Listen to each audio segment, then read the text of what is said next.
Praise the lord. దేవుని ఉన్నతమైన శ్రేష్టమైన నామానికి మహిమ కలుగునుగాక. ఈ హోప్ ఫర్ టుడే వాక్య ధ్యానంలోనికి మిమ్మల్ని ఆహ్వానిస్తూ ఉన్నాను. మనం చాలా సమయాలలో ఒక కార్యాన్ని ప్రారంభించడానికి లేదా ఆ కార్యాన్ని ముందుకు తీసుకెళ్ళడానికి భయపడుతూ ఉంటాం. దేవుని యొక్క వాగ్దానము నేటి కొరకు మనల్ని చాలా ప్రోత్సాహపరిచేదిగాను, మన కార్యాలలో మనకు పురుగొల్పునిచ్చేదిగా ఉంది. మన యొక్క పరిశుద్ధ గ్రంథాలు తెరచి దినవృత్తాంతములు 2వ గ్రంథము 19వ అధ్యాయము 11వ వచనము యొక్క చివరి భాగాన్ని చదువుకుందాం. దినవృత్తాంతములు 2వ గ్రంథము 19వ అధ్యాయము 11వ వచనము యొక్క చివరి భాగము. ధైర్యము వహించుడి, మేలు చేయుటకై యెహోవా మీతో కూడా ఉండును.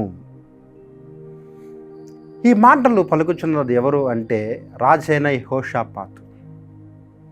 యోధా రాజులలో దేవుని చేత ప్రేమించబడి మంచి పేరుగా కీర్తి గడించిన 8 మంది రాజులలో యెహోషాపాతు కూడా ఒక రాజు. అయితే యెహోషాపాతు రాజు ఆహాబు అని పిలువబడుతున్న ఇశ్రాయేలు రాజుతో వియ్యమంది అతని యొక్క మోసపూరితమైన కుట్రలో మరణపు అంచుల వరకు కూడా వెళ్ళి తప్పించబడిన తరువాత మరలా దేవుని యొద్దకు చేరి పలుకుతున్న మాటల్లో ఇదొక మాట. దేవునితో పాటు ఉంటూ దేవునికి కొద్దిగా దూరమై లోక స్నేహాన్ని ఆశించి ఆ లోక స్నేహం వలన ఆహాబు రాజు వలన యెహోషాపాతు శ్రమనుందాడు. ఆ యుద్ధములో ఆహాబు మారువేషం వేసుకుని యెహోషాపాతును రాజవస్త్రాల్లో ఉంచుటను బట్టి శత్రు దేశము యెహోషాపాతే ఆ దేశానికి రాజేమో అనుకుని దాడి చేసే సమయంలో దేవుడు ఆశ్చర్యకరమైన రీతిలో యెహోషాపాతును తప్పించాడు. ఆ స్వీయ అనుభవంలో నుండి ఇప్పుడు చెబుతున్న మాట ఏంటి అంటే, ధైర్యం వహించుడి, మేలు చేయుటకే యెహోవా మీతో కూడా ఉండు. తనతో పాటు ఎవరూ లేరు. ఆ సమయంలో ఎవరున్నారు అంటే కేవలము దేవుడు మాత్రమే తోడుగా ఉన్నాడు.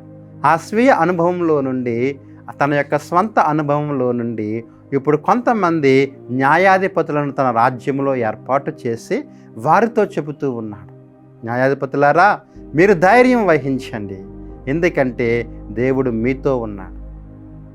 అవును ప్రియులారా, మనతో ఎవరు ఉన్నారు అంటే దేవుడు ఉన్నాడు. మన యొక్క కష్టములలో, మన యొక్క బాధలలో, శ్రమలలో, ఇబ్బందులో, ప్రతి విధమైన ప్రతికూలతలో కూడా మనలను ఆ కీడు నుండి మేలు వైపుకు నడిపించేది ఎవరు అంటే దేవుడు. యెహోషాపాతును ఆ యొక్క యుద్ధంలో నుండి నెమ్మది వైపుకి నడిపించింది దేవుడు. ఆ కష్ట సమయంలో నుండి నెమ్మది వైపుకి నడిపించింది దేవుడు. మరణము నుండి జీవము వైపుకు నడిపించింది దేవుడు. అటువంటి గొప్ప శ్రమలో, శోధనలో మనతో ఎవరో ఉన్నప్పటికీ కూడా దేవుడు మనతో ఉండి మనలను విడిపించేవానిగా ఇక్కడ మనము చూస్తున్నాం. యెహోషాపాతు లాంటి అనుభవం మనకి కూడా ఉండవచ్చు. బహుశా దేవునికి దూరమయ్యి అనవసరమైన శ్రమలలో మనం పడిపోతూ ఉండవచ్చు. అయితే ధైర్యంగా ఉండాలి, ఎందుకంటే దేవుడు మనతో ఉండి ఆ కీడు నుండి మనలను మేలు వైపుకు నడిపించేవానిగా దేవుడు ఉన్నాడు. కాబట్టి ప్రియ సహోదరులారా మీ యొక్క శ్రమ శోధన ఏదైనప్పటికీ కూడా ధైర్యంగా ఉండండి, మేలు చేయుటకై యెహోవా మీతో పాటు ఉండు. ప్రార్థిద్దామా? ప్రేమగల ప్రభువా, కృపగల తండ్రి, ఈ యొక్క వాక్య సందేశాన్ని బట్టి మీకు వందనాలు. అవును ప్రభువా, చాలా సమయాల్లో యెహోషాపాతు వలె మేము దారి తప్పిపోతూ ఉండి అనవసరమైన శ్రమలు, శోధనలు తెచ్చుకుంటున్నాం. అయితే నీ వాక్యము మాకు చేసినట్లుగా ప్రభువా, మేము ధైర్యంగా ఉండుటకును ప్రభువా, మీ యొక్క తోడును మేము సంపాదించుకున్నట్టుకు కావలసిన కృపను మాకు దయచేయండి. మీరు మాకు తోడుగా ఉండి నాయన కీడు నుండి మేలు వైపుకు మమ్మల్ని నడిపించండి. శోధన నుండి నెమ్మదిలోనికి మమ్మల్ని నడిపించండి. కలవరములో నుండి విశ్రాంతిలోనికి మమ్మల్ని నడిపించండి. అట్టి కృప మా ప్రియులందరికీ అనుగ్రహిస్తారని నమ్ముచు యేసు నామములో ఈ ప్రార్థన అడిగి వేడుకుంటున్నాము తండ్రి. Amen. God bless you friends. దేవుడు ఈ వాక్యము ద్వారా మిమ్మలను బలపరచునుగాక. ఆమేన్.